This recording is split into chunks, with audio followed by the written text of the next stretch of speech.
नमस्कार दर्शक बंधु, आपण देखुचंती समृद्धि ओडिशा। आज स्वतंत्र कार्यक्रम रंगर पर्व होली। आपण मानू रंगर पर्व होली अनेक शुभेच्छा।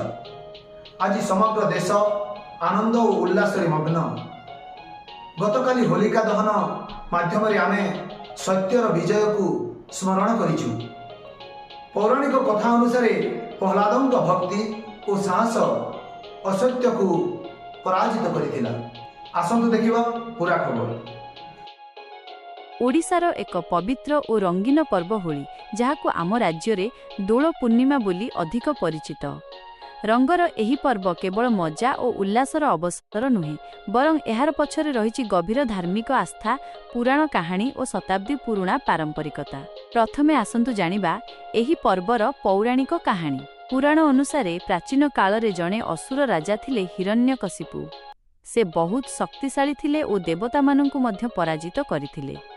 तांकर अभिमान एते बढ़ीगला जे से निजकु भगवान भाबिबाकु लागिले और राज्यर समस्त प्रजांकु तांकु पूजा करिबाकु आदेश देले। किंतु तांकर पुओ प्रहलाद भगवान विष्णुंक अटूट भक्त थिले। से तांको पितांको आदेश मानिले नाही और केवल विष्णुंक नाम जप करुथिले। एही कथा सुनी हिरण्यकशिपु अत्यंत क्रोधित हेले। से प्रहलादंकु शिक्षा देबा पई बहुत चेष्टा कले। केबे तांकु पहाड़रु फिंगी देले, केबे विष देले, केबे हाथी द्वारा दली देबाकु चेष्टा कले। किंतु प्रतिथरे भगवानंक कृपारे प्रहलाद बंचीगले। शेषरे हिरण्यकशिपु तांकर भौणी होलिकांक सहायता नेले। होलिकांक पाखरे एमिति बर थिला जे से अग्नि रे पुड़िबे नाही। योजना हेला से प्रहलादंकु कोଳରେ बसाई अग्निकुंडरे बसिबे। अग्नि जଳି उठिला। समस्ते भाबिले एबे प्रहलादंक शेष, किंतु भगवानंक आशीर्वाद रे घटिला चमत्कार।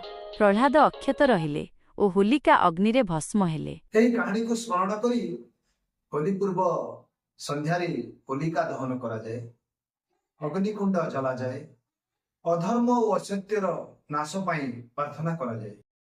भक्त माने भजन कीर्तन और नाम संकीर्तन करी भगवानंक गुणगान करती। विशेषकर पुरीर जगन्नाथ मंदिर रे दोल पूर्णिमा बहुत आडंबरे पालन हुए। एठारे श्रीजीउंक मंदिर परिसर और सहर रंगरे रंगित होई जाए। भक्त माने अबीर और गुलाल लगाई परस्पर को शुभेच्छा जणांती। ओडिशार अनेक स्थान रे दोल मेला बसे। ग्रामीण अंचल रे लोकमाने पारंपरिक पोशाक पिंधि दले दले घरे घरे जाई भजन करती। एहाकु दोल मेलन बोली कुहा जाए। लोकमाने नूतन फसल आसिबार आनंदरे मध्य एही पर्व को उद्यापन करती।